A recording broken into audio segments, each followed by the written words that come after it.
Good morning, you guys. Um, we're actually gonna get ready to start. There are still people that are coming in.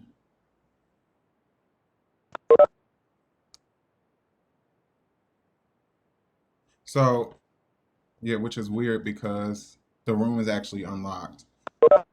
Uh, but nevertheless, my name is Dr. Alex Meredith, and I am the director for the Office of Student Engagement, which is inside of the College of Agriculture, Science, and Technology. And so what I do is I actually create different opportunities to prepare students, all Delaware State University students, for gainful employment as well as advanced studies for when you actually leave Del State. Uh, I'm a proud alum, class of 2004, as well as class of 2020. And so what I've noticed in my 13 years of being employed at Delaware State University is a lot of students um, are not prepared to go to graduate school in the sense of even knowing what their opportunities are, right? You're already in undergraduate experience, and 9 times out of 10, you're going to find graduate school a little bit intimidating when you're already in the process of already trying to earn one degree. So my hope for this everything graduate school session is just to expose you a little bit more to graduate school, really looking at the requirements that are necessary for you to go to graduate school. Because even though you might be a freshman or sophomore right now, things really get serious about going to graduate school during your junior year. But as you'll see, there are different requirements and different components that you'll uh, need a little bit more preparation for, and there'll be a lot of opportunities that will cross your emails that can help you prepare for those things. But first, of course, with these student forums, you'll see me at every one of them. And I've built them on different topics that really center around student engagement and as well as the student experience right now. Um, 1 second, still have participants coming in.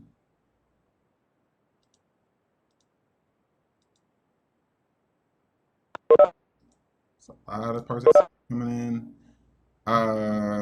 Okay. So this is actually one thing that I wanted to throw out there.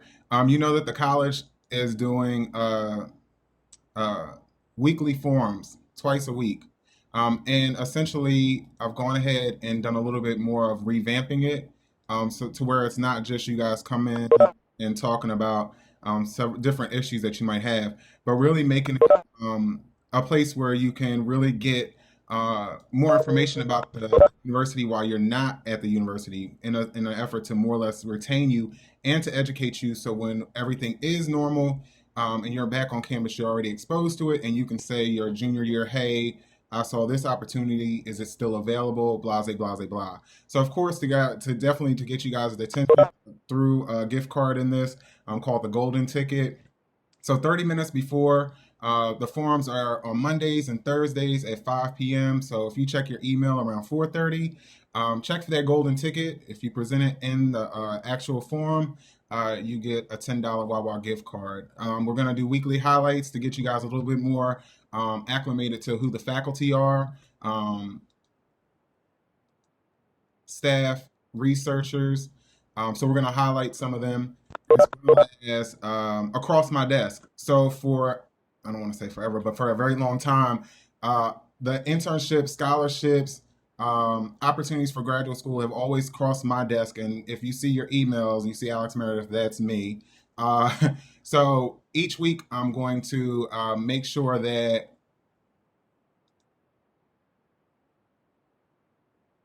Oh, wow. Okay. So each week, I'm going to make sure that we are actually presenting. Uh, I'm now annotating. Okay. Each week, I'm gonna make sure that what's going on as far as these different types of internships, scholarships, and experiential learning. We'll definitely have those discussions inside the forum, as well as a good Q and A with a good Q and A with uh, administration. Of course, social media. If you guys participated in the first responders initiative last semester via email, it's moving to our social media channels.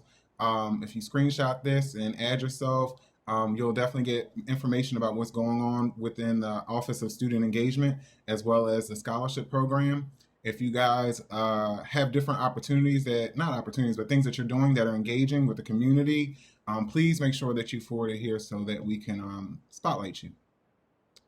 This is actually the new DSU CAS 1890s Ag Scholarship Program. It closes on April 15th. It's a partial scholarship of up to $3,000 worth of support. Of course, you can also apply online. You'll be seeing that in your email as well.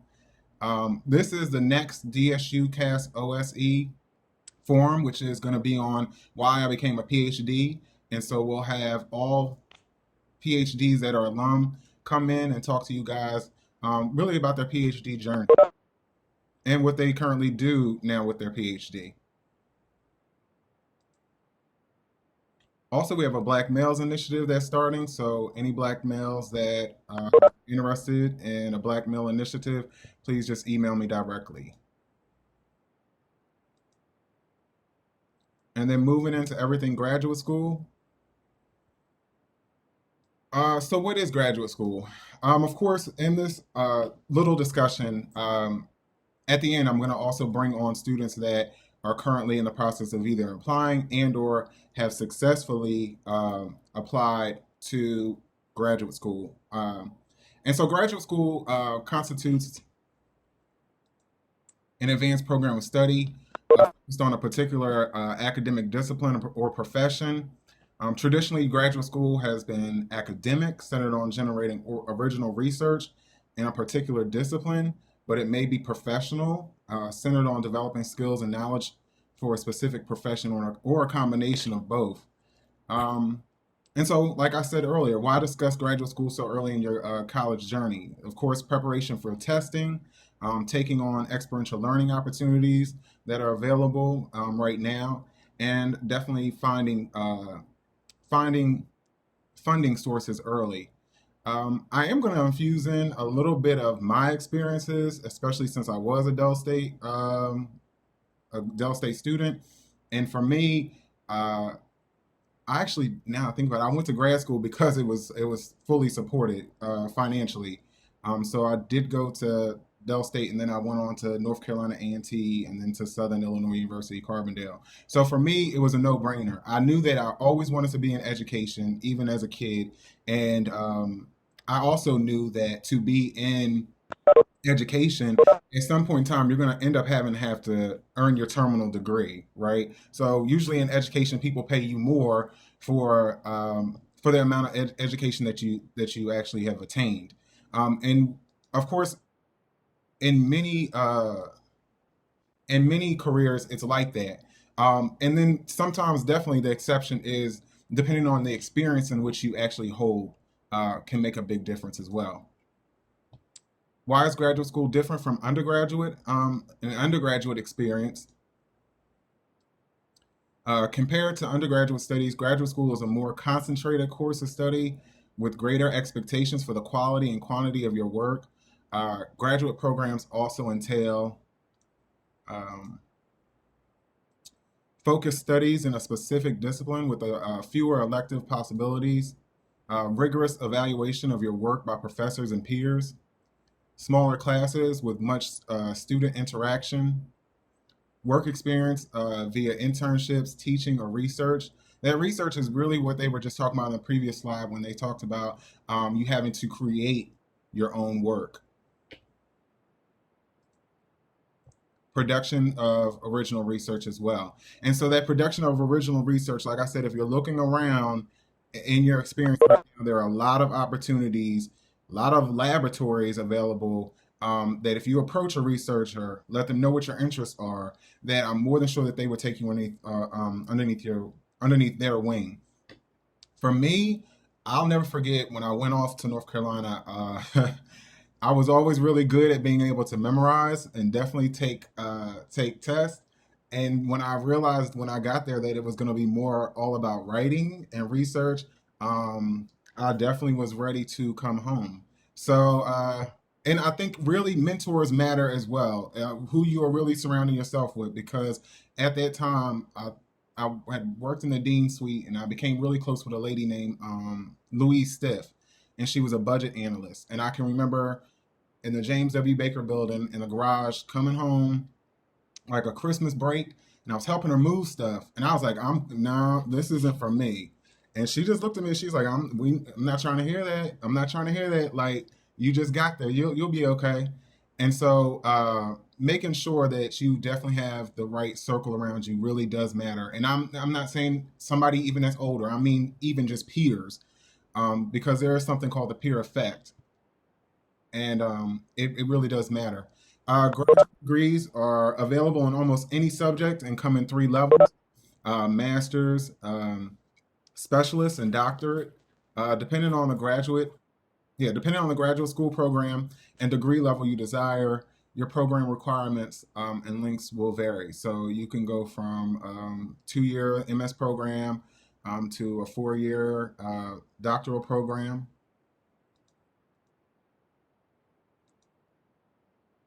And really, does it make sense to go to grad school right now after you graduate?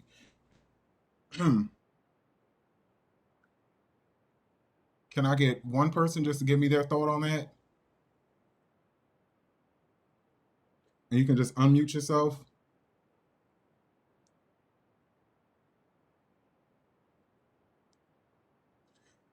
I know one person, Joseph Debnam.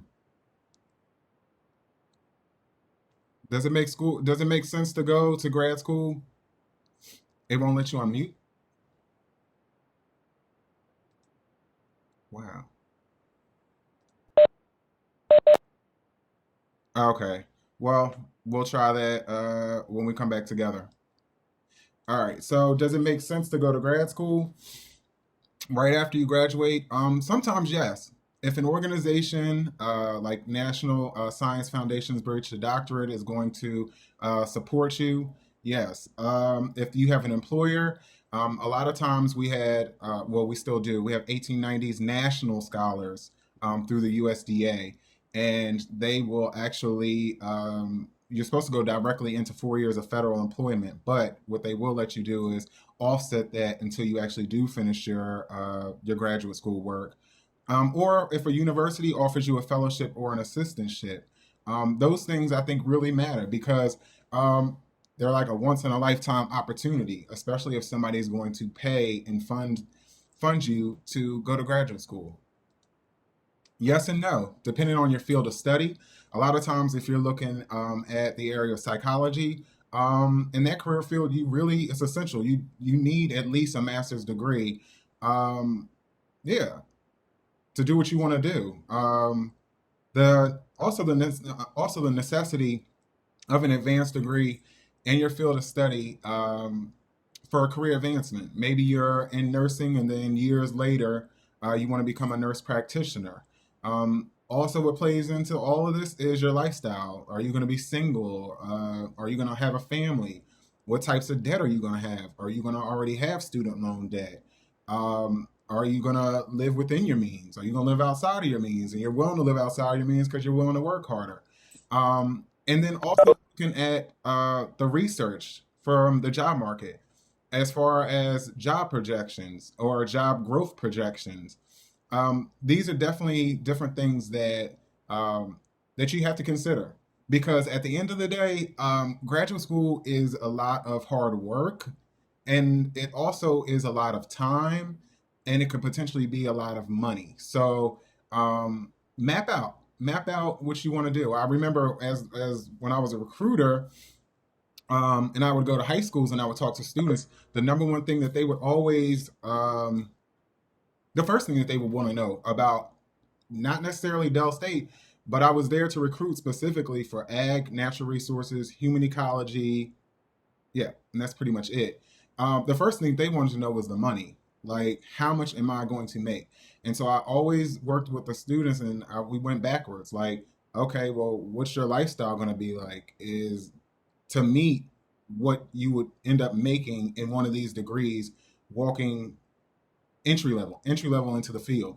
And so it's definitely the same thing, working backwards as far as budgeting And then also, I never want to get sway away from your passion. Your passion, of course, is there, has to be there too, because this is something that you're going to do potentially for the rest of your career. So, just a lot of different things to think about, and just making sure that you're being self aware about them. When we talk about researching sources of funding, and we want to investigate fellowships and awards, a good place to begin your search, of course, is the specific graduate school in which you attend on attending for fellowships.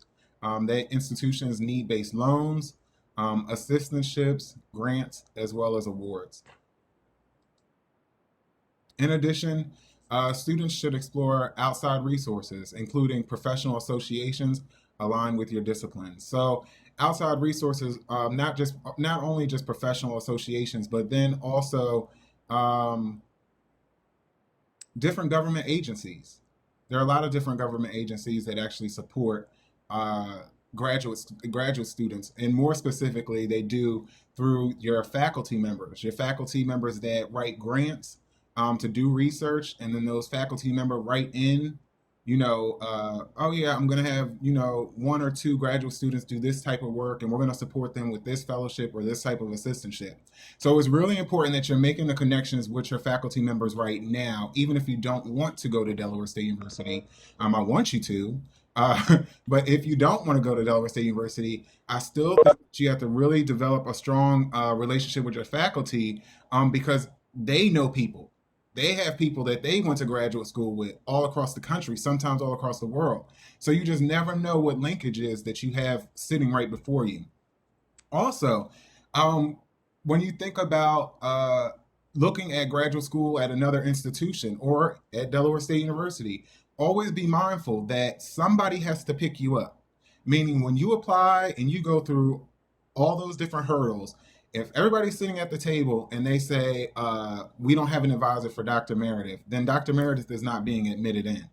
So make sure that you're doing the right research, and that you're looking at the right faculty members that have the right research that you're interested in doing, and that you're approaching them before you actually apply, so that you can develop some type of relationship, because they're going to see maybe thousands of applicants.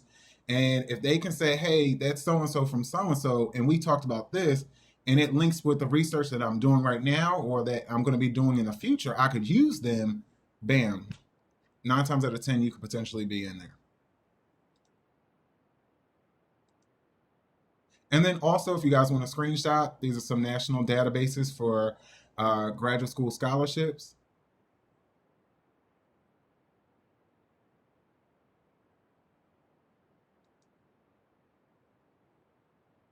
And then when we move into the actual graduate school application and transcripts, want to complete graduate school application usually consists of application form, application fee, official transcripts from all institutions attended, your test scores. These are the various types of tests that you would take, uh, and not that's not all of them, but it's the most um, not preferable either. Uh, these are the ones that mostly that are going to mostly appear. Um, be mindful. We do on campus have the DSU testing services and programs. They have phenomenal, yeah, they have phenomenal opportunity for preparation, as well as the convenience of taking the test right there on campus. I know when I was at Dell State, I had to travel all the way to another institution in the state just to take the GRE. So definitely investigate what they have, and also be mindful. I guess you can sort of say it's in the mindset of high school. Hopefully you got really serious about your SATs during your junior year. It would be like the same mindset here. Really investigate and get serious about taking and studying for whichever test during your junior year. You don't want to wait until the semester of your senior year to then essentially just not be prepared, because at the end of the day, you guys are going to be competing against everybody, not just another Dell State student. You'll be competing against a Harvard student, a Berkeley student, a Penn student, a Rutgers student, a Keene student.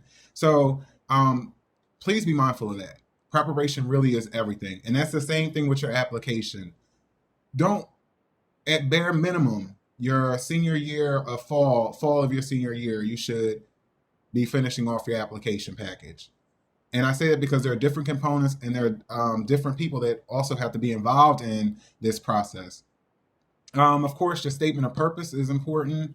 Your graduate and professional schools often require some sort of written statement, called a statement of purpose, personal statement, or letter of intent as part of the application. And really, it's essentially an opportunity for them to see if you can write.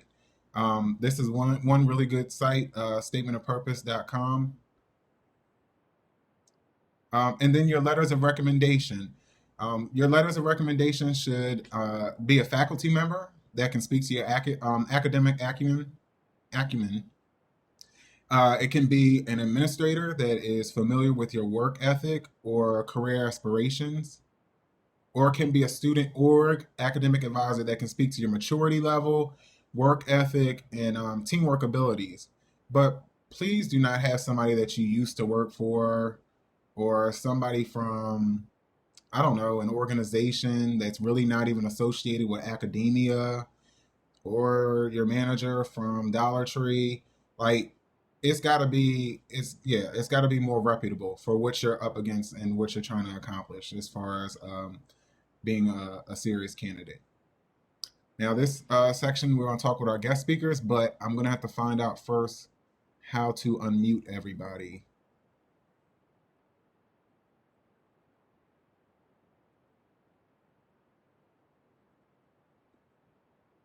All right. How about now? Okay, cool. And so we have Miss Bowie. You here? Yes, I'm here. All right. And you went on to just introduce who you are? Yeah. Okay. Hi, everyone. My name is Alicia Bowie. I am from Maryland and I'm a senior pre-vet major. Um, Nice to meet everybody. Good morning. And then we also have Aaron White. Hi, everybody. My name's Erin White. I'm from Baltimore, Maryland, a pre-vet major and a senior. Okay. And we also have Miss Ayana James. Hi, everyone. My name is Ayana James. I am currently a senior at Delaware State University, and I'm an animal and poultry science major. And I'm from Philly. Yes. And Benjamin, yes, this is being recorded. It will be put on the Office of Student Engagement's website. Could everybody do me one favor? Could everybody just push mute on your screens? Because I think we're getting feedback, and I don't want to end up muting everybody again. And then, all right. So, all right. So my first question to you three ladies is: did these 4 years go by fast?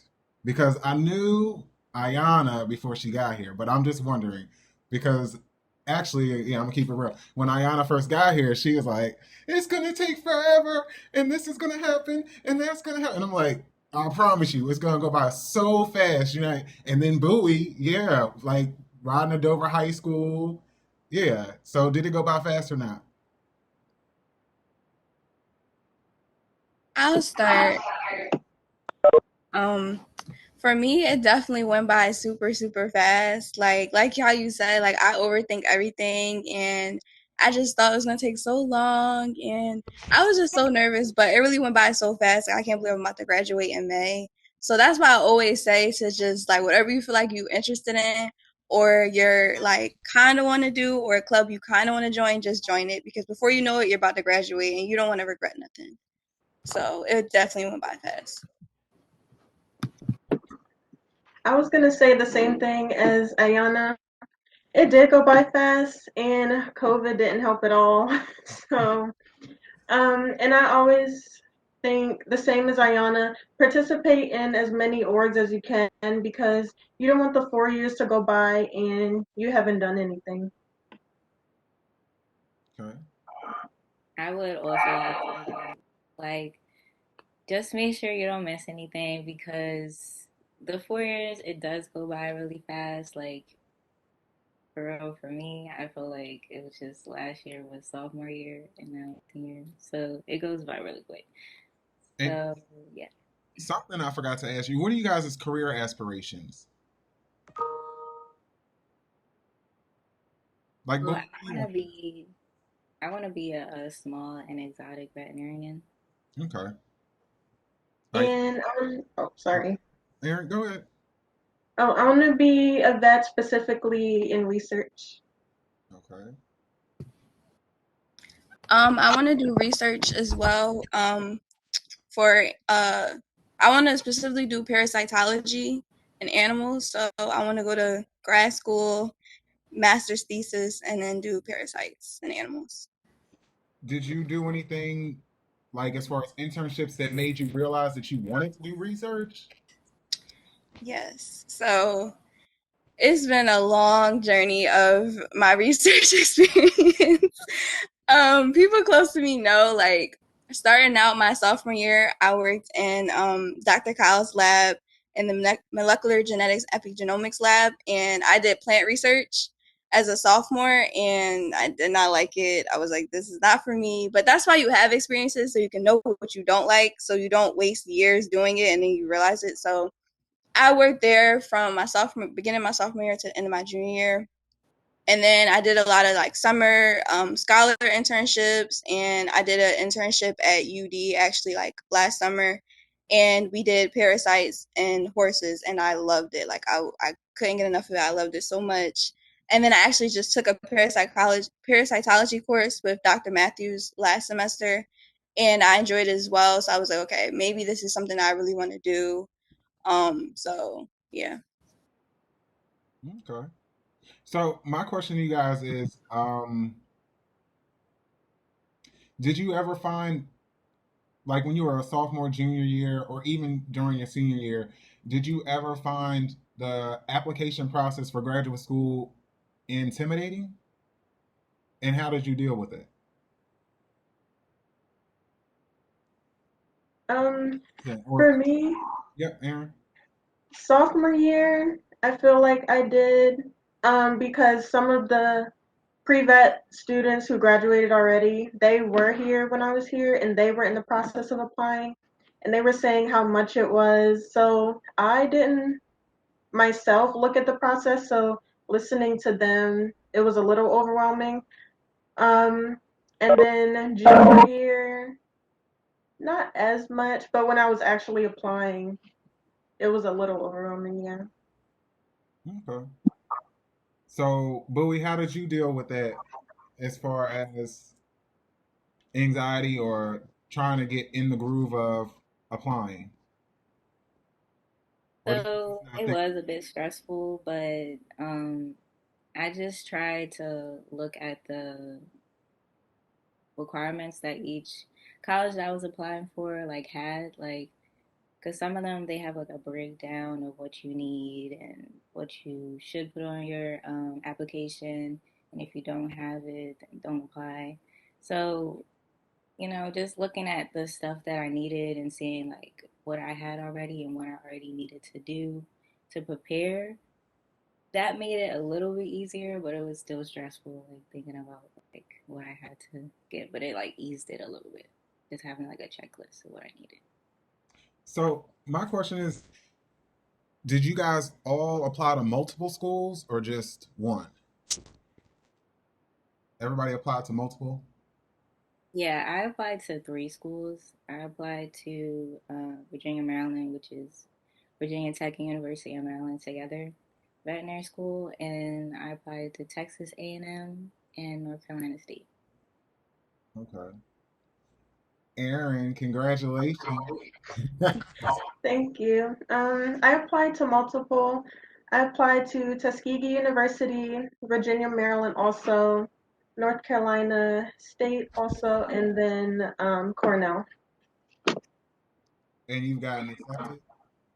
Yes, I got an acceptance to Tuskegee, I took my interview for Virginia, Maryland, so I'm just waiting to hear back. And then North Carolina State, I moved to the next process, so I'm just waiting to hear back. Okay. Ayana?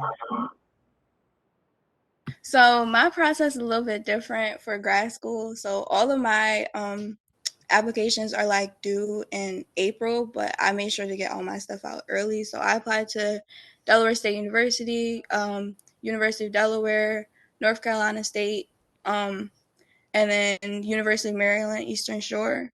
So I would say that the process was a lot, but I really appreciate the mentors that I had and the guidance that I had, because I feel like if I didn't have that guidance, I would have been a little bit more clueless. And I would definitely say start early, like start as early as you can, because it really minimizes the stress and you can break up each thing that you have to do for the application process. But like Alicia said, I just went by like the requirements and made sure I had everything for the requirements. So my question is, you guys touched on this earlier about student orgs. Um, and so in what ways do you think like they've prepared you and or empowered you to feel comfortable in not only applying to grad school, but being successful in grad school? I would say for me, I'm the president of Alliance for Minorities Participation, which is a Oregon campus that helps students in STEM receive scholarships, study abroad opportunities, research opportunities, and that helped me a lot because just through my research advisor, he told me about so many fellowships I can apply to, and he was a recommender for me as well. And then we held a GRE workshop, and Dr. Patterson, he went through like everything GRE, stuff that I had no clue about, and it really, really prepared me for what to expect on the GRE and where I need to go and everything GRE. So I feel like that really helps me prepare me for my exam and what I should study for and how I can break up my studying. Okay. So, for me, I'm in manners and pre-vet club, and while in there, they always have vet panels and vet student panels and everything. That's what made me want to apply to North Carolina State, was from listening to Frances Blake talk about it and her experience, and me doing more research about it and seeing like what she was talking about while I was doing the research. And then also while listening to the vet panels, like I met veterinarians who were close to me where I live in Maryland. So I got in contact with them and I got to work with them, and that's how I got my vet experience with them, to shadow them and everything. So that helped a lot with getting like the requirement that I needed for that, but also having like a mentor that I could talk to about all the process. And then also with your advisors in the club as well, like Dr. Matthews and Miss Owens. So just talking to Miss Owens about USDA and what scholarships they have, and then Dr. Matthews about working on the farm and just like the whole process of applying to vet school, since he had like a lot of people under him who have gone on to vet school and got accepted. So just talking to them and getting some guidance on it was very helpful. Mine was also manners. So they being the vice president of manners helped my public speaking skills and specifically my interview skills. So last year, if I did my Tuskegee interview, I would have been super nervous and I might not have gotten in because I might not have answered the questions the way I wanted to. But hosting events and general meetings and things like that really helped improve my interview skills. So when I did take my Tuskegee interview, I wasn't nervous. Okay. Did you guys were you able to locate any resources on campus that can assist you with this process? I know that the graduate school has a lot. If you guys go to the graduate school's website, but I'm just wondering if any another. Oh, I can say the Office of Student Success helped me so much because I went there to get my resume edited, and it's so easy. Like, you can go there, and then it's like the third floor of MLK, and you go there, and they you make an appointment, and then after you make an appointment, you go back, and they'll edit your resume, your CV, and Okay. that helped a lot. Office of Career Services. Career services, yeah. All right. You know what I meant. No, well, they don't, but Yeah. so, but at the end of the day, um, yeah, please definitely you guys look into testing services and programs. I know for me, they had different opportunities for preparation that I did take upon when I was a graduate or undergrad and as an employee. So definitely look into that. So of course you guys touched a little bit on this, and it is really important to have relationships. Um, so who did you seek guidance from, like as far as teachers, staff, and others to prepare for the application process? Or if it's just about giving you that push to go to graduate school. I know, Ayana, you have somebody that's close with you. Yes, I feel like I'm talking so much. So my aunt, Dr. Todd, she has her PhD in plant research, and she helped me so much. Like, I that's kind of the reason why I even like understood the whole process of graduate school and like the benefits of going to graduate school and all of that. So she helped me with the my personal statement and just perfecting it and editing it. And then Dr. Meredith as well helped me with mentorship. My other mentor from the research lab I previously worked in, Miss Rita Hayford, she helped me just narrowing down which schools I wanted to go through, because like it's a really deep process. But once you research which schools you want to go to, and then look at the requirements, and then go on to the next steps, it makes it easier. And then Dr. Matthews, of course, has given me just advice about like what to do and if I should go to school or not, like the benefits of going to certain schools. So yeah. And then if I wanted to do a master's thesis or if I wanted to do PhD, that's a big question as well, because if you do master's thesis, it's not as much time, and you don't have to go directly to PhD. And then let's say you want to do PhD, but you weren't completely sure. Now you have to cover all those years, whereas master's thesis, you can just take a break in between. So, Okay. yes. Mine was Dr. Matthews mainly. So I worked with him on the farm and doing research, and he would tell me about the vet school application process and also some previous students that he had. He is still in contact with them. So they were telling me what their process was like, what their first year was like.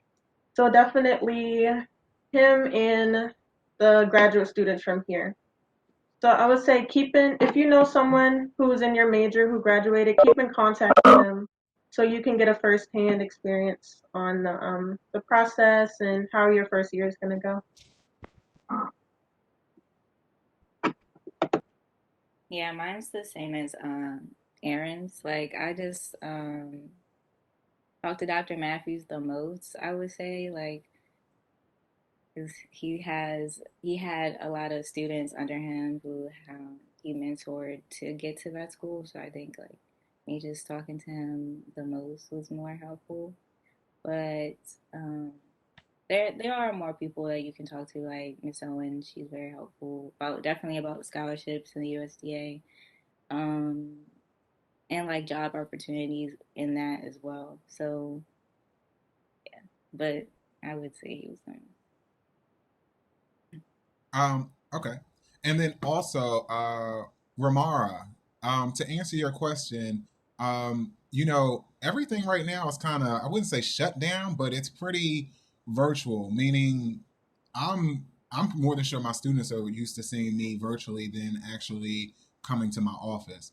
So I think that it's a really good opportunity that anybody that you're interested in speaking to and making those connections, that you just ask for a WebEx in their personal room, because now we're really used to meeting students online versus anywhere else.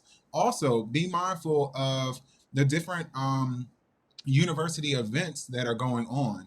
You might not be able, if you're at a distance, to, and I mean, it depends on how far of a distance, but If it was me that was learning online, I would definitely scour the university's website to see what events are going on specific to my college that I know 9 times out of 10 that my professors are going to be at.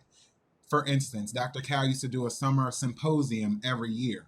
Well, then that means at least all of the researchers are going to be there from within the college because they're going to want to see what other ongoing student research has been going on. So make a point to being there. I am going to get back to answering some of you guys' questions, but just for the final question for you ladies, what would be your final advice to undergraduates wishing to go to graduate school and why? My final advice would be to prepare, because for applying to veterinary school, it's like it starts in January, and then like to submit everything is like, I want to say in like August to submit, but you would think, oh, this big long period of time, I have like, all the time in the world, I don't have to do it right now.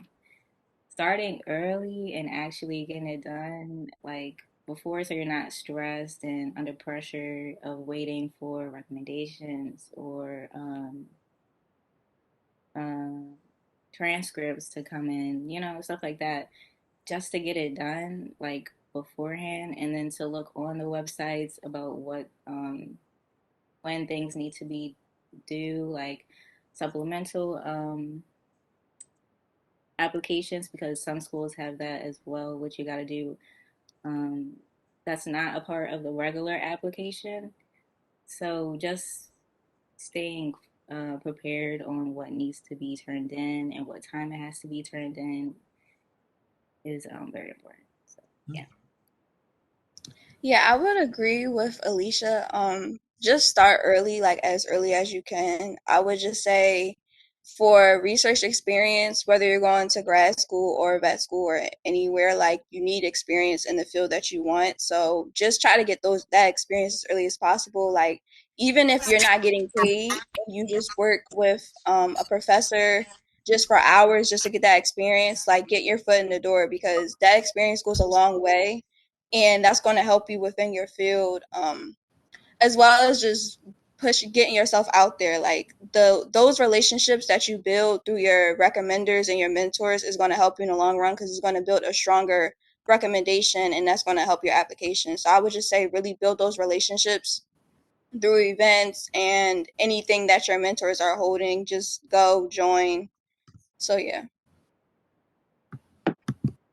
I agree with Ayana and Alicia, but also don't give up when you get rejection after rejection. So when I was trying to get my vet hours, I called about 10 plus places, and each one either said no because of COVID or they said no because they weren't taking college students. So one of the recruiters at one of the vet schools, I mean one of the vet clinics or hospitals, she gave me the name of two other places. One of them, they took my resume, but I never heard back. The other one, I got a phone interview and then a working interview, and I worked there over the summer and then over the breaks. So, and I was able to do a lot of stuff that most students don't do until they get to vet school. So if I had given up after I got all those rejections, I never would have been able to work there and gain the experience that I had. And so what I was going to say is uh, it's extremely important that you guys are uh, valuing your summertime. Meaning, yes, it should be hard work during the school year, but the summertime is really when you should be exploring literally, is this going to work for you or not? And I say that because through some of these young ladies' experiences, as far as either rejection or actually attempting, they realize what they did want to do versus what they don't want to do. And so, like I said, I've always told students, even when I was advising, either the summertime is when you're actually trying to make up, or the summertime is when you're trying to not only keep up, but exploring different internship opportunities. To answer your question, Benjamin, Ayana, if you could drop the rest of those links in, especially the one for testing, She's going to drop in the link for the testing for Dell State, their website. And then also, Benjamin, I'm putting in a really reputable name in your area. I think she's in kinesiology. She might be in sports management or just sports management, but she can definitely direct you, Dr. Jan Blade, to what your question is as far as student engagement and finding different um, kinesiology student orgs. Does anybody have any questions for the young ladies? None? Okay. Thank you guys so much for participating. You guys, we're going to move into our last piece, and that is really how you capture your attendance for being here today. And let me show you.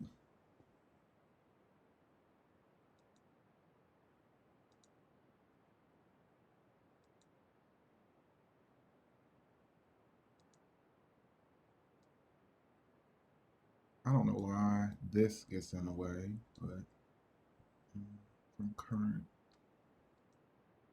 So every time that you attend a student engagement forum, there's roughly 8 of them this semester.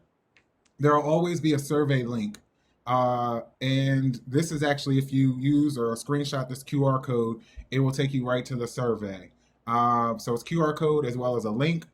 And the good thing about this is your name actually goes into a drawing for a $10 Wawa gift card.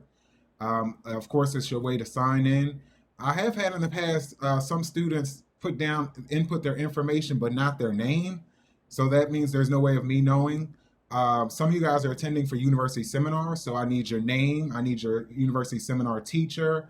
I need, that's roughly pretty much it. Yeah. Your name, your university seminar teacher, and also maybe something like your email address. Hi, April. And then, Hi, Alex. Good morning, everyone. Can you guys hear me? yes. Good morning. So I'm attending on behalf of the Graduate Admissions Office. So my name is April Chen, and I'm the Admissions and Academic Advisor. So I have dropped in the chat a fee waiver. So if we have any of the seniors that would like to apply for graduate school here at Dell State, the application fee waiver is in the chat. So it's uppercase G RAD 2021. So that way you will not have to pay an application fee. So they could go ahead and use that. It's an event code. So on the application, it will ask if you've received a personal fee waiver or an event fee waiver code. So that is an event fee waiver code. So that's the, you will enter it in that field by the event fee waiver code. And if they have any questions regarding the graduate admission process, we're always here to help. I have also put our email address in the chat at gradstudieswelm@desu.edu. And thank you for your time. This is a great session, Alex. Oh, thank you so much. I miss seeing you in ag.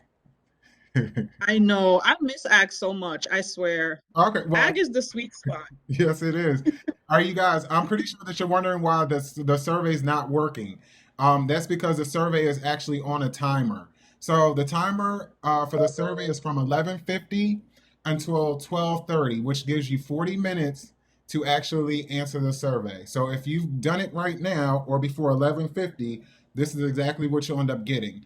If you don't do it by 12:30 and this pops up again, and then you email me, I won't reset it because by that time students have shot the QR code to other students and people are getting attendance that didn't attend.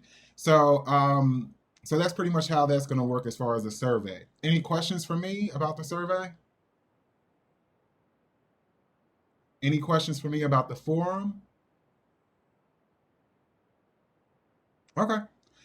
Well, I thank you guys so much for attending. I'm going to release you. And if you have any questions, of course, always you can find, you can email me, ameredith@desu.edu. Can you share the link one more time? The Yep, QR code, please. sure. And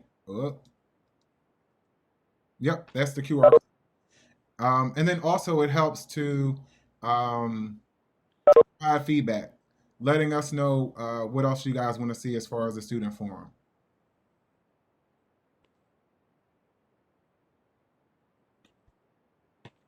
And I'm getting ready to drop my email address in the chat. And also, if up in the email, there was a link for the Office of Student Engagement for the College of Ag, Science, and Technology. And then Dr. Meredith, I also put my email in the chat if anyone has questions about applying to vet school. Oh, that was so nice. Thank you, Aaron. You're welcome.